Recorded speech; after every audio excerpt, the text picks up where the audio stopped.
Bonjour et bienvenue dans l'art de briller. Je suis Lucie Lartola, coach pour entrepreneurs passionnés. Dans ce podcast, je vous partage des conseils business afin de vous aider à vivre sereinement de votre entreprise. Je vous partage également mon parcours d'entrepreneur afin de vous inspirer et vous aider à accélérer votre croissance. Dans cet épisode, on se retrouve ensemble aujourd'hui pour que j'analyse en direct avec vous mon cycle de vente et qu'est-ce qui s'est passé dans les coulisses de mes 13 dernières ventes. Oui, si vous me suivez, vous devez savoir que ce chiffre est important pour moi. Je sais pas pourquoi j'ai pris les 13 dernières, c'est comme ça, c'est celles qui me sont venues, mais du coup, voilà, les 13 dernières, parce que notamment, en plus, ce chiffre, il m'a toujours porté chance, et mon fils est né le 13 avril, donc ça tombe très bien. Alors, récemment, je me suis posé la question de comment sont venues les dernières ventes que j'ai faites. Qu'est-ce qui s'est passé entre le moment où on se connaît pour la première fois, où cette personne s'abonne à moi par exemple, ou moi je m'abonne à elle, et le moment où cette personne, elle achète. Donc le cycle de vente, pour une définition simple, ça pourrait être les étapes qui vont permettre d'aboutir à la signature d'un devis, d'un contrat. Et donc qui s'étale du premier contact à la vente. En vrai, elles vont même jusqu'au service après-vente. Mais là, aujourd'hui, on va se concentrer que sur la vente. Donc, à la fois les étapes, mais aussi le délai. Combien de temps est-ce qu'il se passe ? Et j'avais dans l'idée que ce délai était long pour moi. Et c'est le cas, mais je vais rentrer dans les détails et vous expliquer le pourquoi du comment, mais aussi quelles leçons moi j'en tire aujourd'hui. Alors, dans les 13 dernières ventes que j'ai faites, il y en a 4 qui sont liées de près ou de loin à ma collaboration avec Océane, donc notamment parce que j'ai testé son programme pour vendre mon coaching, donc voilà, ou alors une personne que j'ai rencontrée quand j'étais cliente avec Océane par exemple, et qui ensuite est devenue ma propre cliente, ou alors liée, et donc là ça va y avoir une répétition, ne vous inquiétez pas, je sais compter, mais voilà, un peu plus tard, c'est à la fois une recommandation directe, quelqu'un m'a recommandé directement, mais cette personne, elle m'a connue parce que je suis Success Coach dans la SEO Coach Academy d'Océane. Donc voilà, donc elles sont liées globalement, pour 4 d'entre elles, à ma collaboration avec Océane. Honnêtement, je pensais que c'était plus que ça. Mais c'est intéressant aussi de voir que voilà, quand vous faites des collaborations, quand vous entourez d'autres entrepreneurs, bah ça aussi génère finalement des ventes et des clients pour vous. Ensuite, ce qui est très bizarre, et vraiment je pensais pas, et ça m'a fait rire quand j'ai vu ça, c'est qu'il y en a 2 d'entre elles qui sont à la base des amis de mon conjoint. Voilà, des personnes que mon conjoint a rencontrées avant moi et qui sont petit à petit devenues mes clients. Et une en particulier m'a vraiment dit, si je t'ai choisi toi, c'est parce que ton chéri, oui, il m'a parlé de toi, et il avait des étoiles dans les yeux, etc. Et donc là, vraiment, ça m'a donné trop confiance. J'ai commencé à te suivre sur Instagram, j'ai aimé ce que tu faisais, et du coup, voilà, comme ça, je suis venue ensuite vers toi. Ensuite, il y en a beaucoup, 5 d'entre elles pour être exact, qui viennent de la routine d'engagement que j'ai mis en place sur Instagram. Donc je vais découvrir de nouveaux profils, commenter des profils de gens auxquels je ne suis pas abonnée forcément, pour qu'ils découvrent mon compte. Et donc voilà, là-dessus c'est des gens, en fait je sais que ils m'ont découvert parce que c'était soit mes posts sur Instagram, soit ma routine d'engagement, mais en tout cas voilà, il y avait ce côté où ils m'ont découvert d'un peu de nulle part, il n'y avait pas vraiment de lien avant entre nous. Et 3 d'entre elles, donc c'est pour ça que là normalement du coup en tout il y en aura 14, qui sont des recommandations directes, c'est-à-dire que j'ai une cliente qui m'a recommandé à une autre cliente, qui m'a recommandé à une autre cliente, et ensuite j'ai cette fameuse recommandation de quelqu'un avec qui est une des élèves de la SEO Coach Academy d'Océane. Ok, donc ça c'est d'où est-ce que on se connaît. Ensuite, j'ai étudié le délai entre le premier contact et la vente. Et donc, si je fais la moyenne sur ces 13 dernières ventes, en moyenne, il se passe 6 mois entre le premier contact qu'on a avec cette personne et la vente, la signature d'un devis, etc. Parfois, ça prend plus d'1 an. ça prend, pour certaines, pour le maximum que j'ai, c'est 1 an et 1 mois et 1 an et 2 mois. Il y a aussi beaucoup de 7 mois, 6 mois, 8 mois. Donc vraiment, ça prend du temps. Et parmi ceux-là, il y en a quelques-uns, et c'est très très clair qu'il y a des recommandations directes où ça prend 1 mois. C'est-à-dire que quand quelqu'un me recommande, la personne, elle vient me voir, elle demande directement un appel de vente, elle signe le contrat et c'est réglé. En 1 mois, c'est bouclé. Ensuite, au niveau du délai, donc en moyenne 6 mois, et ensuite j'ai analysé l'élément déclencheur. Ok, il y a ce premier contact, il y a ce délai, le temps passe, il me suit sur Instagram, voilà, le temps passe, et puis il y a un élément qui fait qu'au bout d'un moment, ils viennent acheter. Qu'est-ce qui déclenche ce truc-là? Alors, pour 3 d'entre eux, il y avait un événement organisé de type masterclass. La masterclass que j'ai faite en février m'a ramené 3 ventes, mais c'est assez... comment dire? Il y a des éléments qui sont durs à qualifier. Je trouve que c'est pas évident de dire qu'est-ce qui a été l'élément déclencheur de la vente. Est-ce que c'est tel post? Est-ce que c'est tel épisode de podcast qu'ils ont écouté? Etc. Et donc là, effectivement, il y a la masterclass et je pourrais dire, ok, bon ben voilà, dans mes dernières ventes, il y en a 3 qui viennent de là.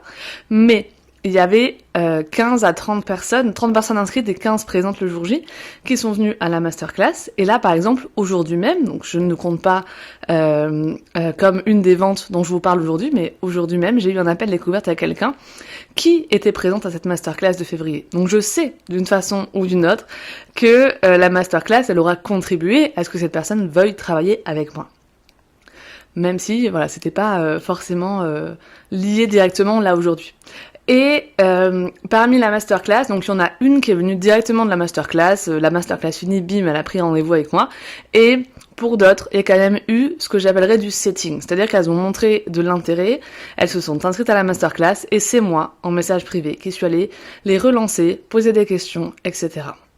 Et donc, la masterclass plus setting, il y en a 2 sur les 3, mais de façon générale, dans toutes les ventes que j'ai faites récemment, il y en a 5 qui viennent de cette stratégie de setting sur Instagram. Donc le setting, pour le définir, c'est une stratégie de vente qui va finalement prendre en compte le fait qu'il y a quelqu'un qui a montré un intérêt pour votre service. Il s'est inscrit à une newsletter, à une liste d'attente d'un service, à une masterclass. Et donc, ça veut dire que c'est pas un prospect froid, c'est un prospect plutôt tiède. Il commence à montrer vraiment de l'intérêt pour ce que vous faites, au-delà de juste vous suivre sur Instagram. Et donc, le setting, c'est la stratégie de vente qui va contribuer à ce que il y ait du closing, à ce que la personne, elle l'achète chez vous. Et donc ça, c'est quelque chose que je mets en place. Une fois que la masterclass elle est finie, j'aurais pu laisser les gens dans la nature, continuer leur vie. Mais ce que je suis allée faire, c'est que je suis allée les chercher, creuser. Est-ce que l'offre elle les intéressait? Pourquoi oui? Pourquoi non? Réfléchir ensemble, faire un appel, etc. Et donc ça, je pense que c'est une de mes stratégies de base qui m'a permis d'avoir le plus de clients. Aujourd'hui, au-delà de la masterclass, le setting ou le fait vraiment que j'essaye de closer les gens via Instagram, le fait que j'échange avec eux par message privé, ça correspond à environ 6 de mes dernières ventes sur les 13. Donc voilà, c'est quand même pas mal et vraiment la stratégie qui fonctionne le mieux pour moi. Ok. Ensuite, les remarques du coup par rapport à tout ça. Donc, vous l'avez vu, il y a quand même un délai assez long, 6 mois en moyenne, entre le fait que les gens, ils viennent me voir pour la première fois, ils me rencontrent, et puis ils se décident d'acheter chez moi. Mais quand il y a une recommandation, le délai est 6 fois plus rapide. Donc ça, c'est hyper intéressant. Ça veut dire que j'ai fort à parier sur l'idée d'être recommandée le plus souvent possible. Ou alors de mettre en place des stratégies qui vont me permettre de faire comme si j'étais recommandée. C'est-à-dire qu'est-ce qui fait que quand les gens on les recommande, on a plus envie d'y aller. Bon, déjà il y a un vrai besoin. Ok, ça on peut pas trop faire des choses là-dessus. Mais peut-être qu'il y a une confiance qui se crée plus facilement, il y a un lien plus humain, etc. Donc ça je vais y revenir. Ensuite, c'est drôle parce que je vois beaucoup de personnes râler sur Instagram, ils s'épuisent, ils trouvent pas de clients. Honnêtement, moi aujourd'hui, si je suis 100% transparente avec vous, la majorité de mes clients soit viennent d'Instagram directement, de ma routine d'engagement, etc. Soit en fait, même si on s'est rencontrés par exemple via mon chéri, via Océane, etc., bah, le lien s'est créé petit à petit et a perduré sur le long terme jusqu'à la vente grâce à mes posts Instagram, grâce à ma régularité, que ce soit en story ou via mes posts. Donc voilà, aujourd'hui je peux dire qu'Instagram c'est quelque chose sur lequel je dois parier parce que clairement, oui, dans les faits, ça me rapporte des clients. Mais au-delà des posts, c'est vraiment en fait une des choses que je remarque le plus, c'est la démarche active. C'est d'aller faire de la routine d'engagement, d'aller commenter des posts, d'aller chercher des gens. Voilà, une fois que les gens ils ont montré un probable intérêt vers un de mes services, bah je continue à créer du lien avec eux, etc. Que ça soit en message privé ou voilà, être présente aussi sur leurs posts, en fait leur donner de l'attention parce que eux ils considèrent un petit peu ce que je fais. Et dernière chose que j'ai pas dite ici, qui est pas ressortie là dans ce que je viens de dire, mais moi vraiment je trouve que l'appel de vente c'est vraiment ma zone de génie. C'est-à-dire que à partir du moment où les gens ils réservent un appel avec moi, là pour les 13 derniers par exemple, il y en a 12 sur 13 qui m'ont dit oui en appel. Mais la 13e, elle m'a quand même dit oui lors du deuxième appel qui a eu lieu seulement un mois après, même pas, avec elle. Donc voilà, la réflexion a été un peu plus longue pour cette personne, mais en tout cas, finalement, elle a quand même dit oui, même s'il a fallu 2 appels pour ça. Donc, en général, on dit qu'en appel de vente, il y a à peu près 50% de chances de convertir. Moi, je suis quasiment à 100% aujourd'hui. Donc, l'idée que ça me donne, en fait, c'est de me dire il faut que les gens viennent en appel de vente plus rapidement. Peut-être que l'appel de vente, j'ai vraiment une force là-dedans, et donc qu'il y aurait comme ça une plus grande capacité à générer de la confiance, à parler des problématiques, à creuser, faire un petit peu le setting sur Instagram que je prends des semaines à faire petit à petit. Bah là, ça peut se faire plus rapidement. Donc peut-être que j'ai à gagner finalement dans les prochaines semaines, les prochains mois, de faire en sorte que les gens réservent des appels avec moi plus rapidement. Et donc peut-être mettre en place une stratégie par rapport à ça. Ensuite, les leçons globalement à en tirer, pour moi, c'est que là où je mets vraiment le plus d'efforts, donc notamment Instagram, bah c'est là que ça m'attire le plus de clients, et donc je dois poursuivre ça, je dois poursuivre ma régularité, même si des fois j'ai l'impression que j'ai pas d'engagement sur mes posts ou j'en sais rien.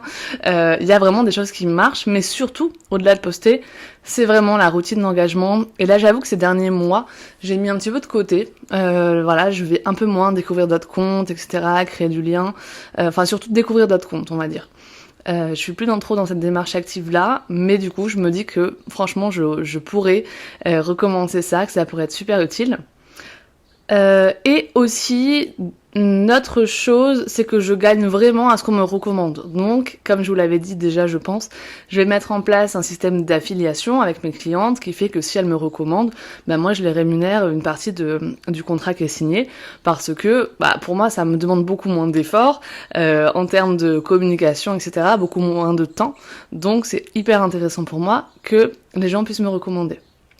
Ensuite, dernière chose, c'est que finalement ce tableau-là, bon, il est juste, il m'apprend plein de choses, mais il ne prend pas en compte tous les éléments. C'est-à-dire qu'aujourd'hui, par exemple, mon podcast, personne ne me trouve vraiment grâce à ça. C'est très rare. Voilà, je sais qu'il y a par exemple un jour une abonnée à qui j'ai parlé qui m'a dit « Je t'ai trouvé via ton site. Je t'ai trouvé via ton épisode de podcast. » Ok, ça lui est arrivé 2 fois. Mais du coup, j'ai un peu du mal à me dire « Tiens, d'où est-ce que cette personne me connaît ?»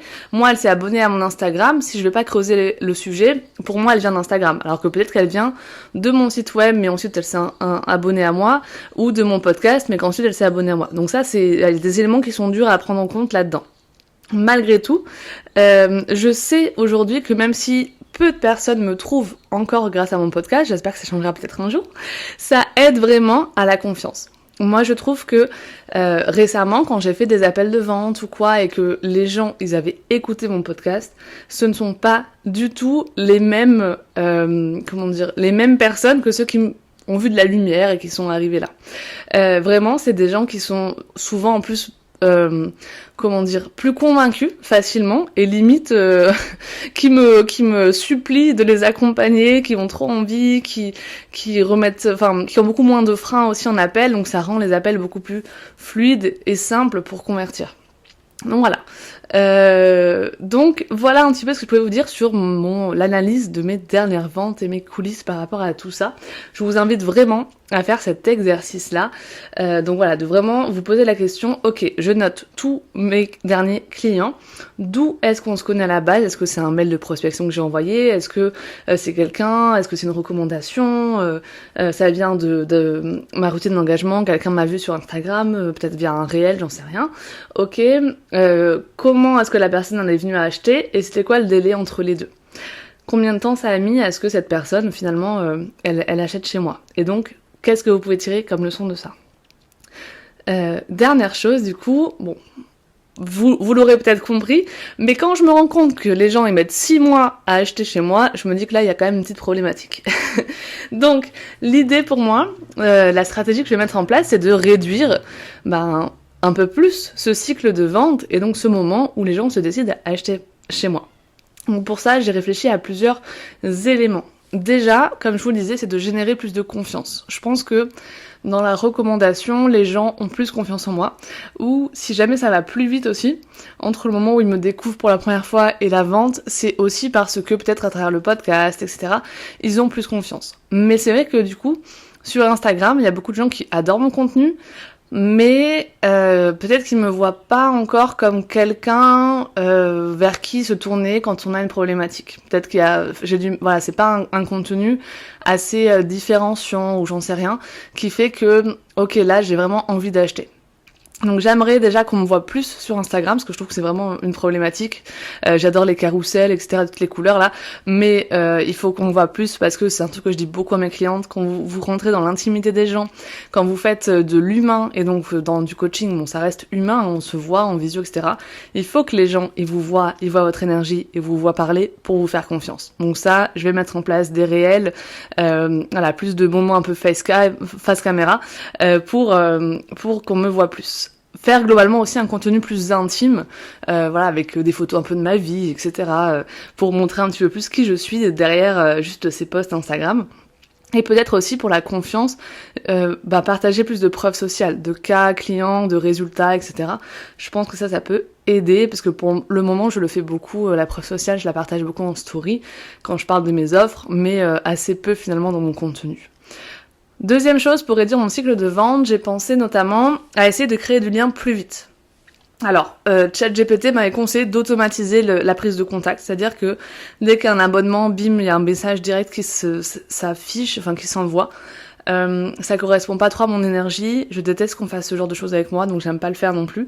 Mais moi j'essaye déjà à chaque nouvel abonnement d'aller chercher d'où est-ce que ces gens me connaissent, pourquoi est-ce qu'ils sont là, etc. Il y a des gens que ça les saoule, honnêtement, quand ils me répondent, limite ils ont envie de se désabonner, mais c'est pas très grave. Je me dis que ok, ça écrème, c'est pas au pire, et j'essaie toujours de le faire avec une énergie positive et de la personnalisation. Donc si jamais ça leur plaît pas, écoute, ils descendront à une autre porte. Mais peut-être que du coup, je pourrais faire des messages un peu plus francs, où je leur dis, alors t'en es où dans ton business, etc. Est-ce que t'as des problématiques dont tu voudrais me parler, des choses comme ça. Ou alors peut-être, dans ce premier échange, finir forcément par proposer un appel découverte. Voilà, c'est des choses à tester, vraiment, peut-être que ça marchera pas du tout, mais en tout cas, c'est une des idées pour créer du lien plus vite, voire aller vers un appel découverte plus vite. Troisième chose, ce serait d'avoir un contenu qui montre, en fait, vraiment, au-delà de là, j'ai du contenu qui parle beaucoup de leur douleur, du contenu éducatif, etc. Mais qu'on sache pourquoi me choisir moi. Quelle est vraiment ma vraie différenciation sur le marché, quel est mon positionnement unique, pour que quand en fait on pense à quelque chose, bim, j'arrive dans la tête des gens. Là je sais qu'aujourd'hui par exemple on m'a dit ah toi Lucie ton coaching c'est fondation, moi j'ai quelqu'un qui a besoin de revoir ses fondations de son business, ses offres, son client idéal, etc. Donc je pense vraiment que cette personne elle pourrait être intéressée par ton coaching. Voilà, que les gens ils pensent à un mot et bim ça soit à moi qu'ils pensent, que ça soit encore plus précis pour eux de savoir ce que je fais. Et du coup, les gens qui me connaissent bien, ils le savent, mais ceux qui viennent de me suivre ne le savent pas forcément. Donc, comment je fais pour ça? Voilà, par exemple, mettre un post épinglé plus visible sur ce que je fais, sur mon pourquoi, sur ma différenciation, etc. Parler peut-être de mes offres ou de peut-être mon positionnement de façon encore plus régulière. Voilà, arrêtez de faire du contenu bisounours et faire un peu plus de contenu vente peut-être finalement. Et la 4e chose, je pense que c'est la plus importante, et c'est vraiment quelque chose que j'ai ressenti, ça fait peut-être 1 an que je le ressens, c'est que les gens en fait, ils aiment beaucoup ce que je fais, mais ils en ont besoin, et en même temps, ils ont pas ce déclic. Voilà. Des fois, ils vont acheter chez quelqu'un d'autre, ou alors ils ont juste simplement pas le déclic, ils comprennent pas en quoi ça va les aider, ou alors ils hésitent. Et donc du coup, si moi j'ai en face de moi quelqu'un qui hésite et que je l'ai en appel de vente, bah clairement, c'est possible pour moi d'essayer de comprendre et potentiellement de le convaincre. S'il hésite tout seul dans son coin, ça aide pas non plus. Du coup, pour éviter cette hésitation trop longue, et donc qu'il arrête de réfléchir, vraiment ce que j'aimerais mettre en place, c'est en fait des espèces de pics émotionnels un peu plus réguliers. Donc notamment la masterclass qui a été vraiment une stratégie de conversion excellente dans le sens où les gens, ils me suivaient, alors si je regarde par rapport aux ventes de la masterclass, depuis 8 mois, 10 mois ou 7 mois, donc ouais, quand même depuis pas mal de temps. Et donc le fait de participer à la masterclass, ça a contribué à ce qu'ils se décident. Donc voilà, vraiment moi j'aimerais mettre en place des masterclass de façon plus régulière, comme beaucoup d'entrepreneurs le font d'ailleurs, peut-être tous les 2 mois, tous les 3 mois, pour en fait avoir vraiment des événements où je vends, où voilà, il y a de la vente qui se fait, il y a des décisions qui se prennent, plutôt que juste tourner autour du pot pendant des semaines et des semaines. Voilà un petit peu du coup ce que je pouvais vous dire là-dessus, sur mon cycle de vente, sur les coulisses du coup de toutes ces ventes, qu'est-ce qui se passe et donc qu'est-ce que ça m'inspire en termes de stratégie de vente. Si jamais vous étudiez vous aussi votre cycle de vente, n'hésitez pas à en parler avec moi en message privé sur Instagram ensuite, parce que je pense que c'est super intéressant ce qui pourrait ressortir de là. Si jamais le podcast L'Art de Briller vous plaît, aussi, je vous invite à le partager dans vos stories sur Instagram, ça permet de le faire vivre. Et je vous rappelle que là, juste avant que j'aille pondre mon petit bébé, je vais organiser un tirage au sort. Toutes les personnes qui auront partagé le podcast dans leur story auront une chance de remporter 1 heure de coaching business avec moi. Donc je vous invite, si vous avez envie, pourquoi pas, d'étudier comme ça une problématique business, de prendre conscience de certaines choses, de débloquer votre mindset juste avant l'été. Pourquoi pas de le partager et donc de vous donner cette opportunité là, parce que il n'y a pas tant de personnes encore qui connaissent l'art de briller, et donc vous avez pas mal de chances de gagner, je vous rassure. En tout cas, merci à vous de me suivre, d'être de plus en plus nombreux, de me faire aussi de plus en plus de retours, c'est très gentil de m'expliquer que ça vous inspire, que vous avez l'impression qu'il y a de la valeur dans mon contenu, etc. Ça m'aide à continuer. Dans tous les cas, même si je parlais dans le vide pendant des années, je continuerai le podcast parce que ça me porte beaucoup, j'adore ce que je fais, donc j'espère que ça te ressent aussi. Je vous embrasse et je vous dis à bientôt pour un prochain épisode de l'Art de Briller. Bye!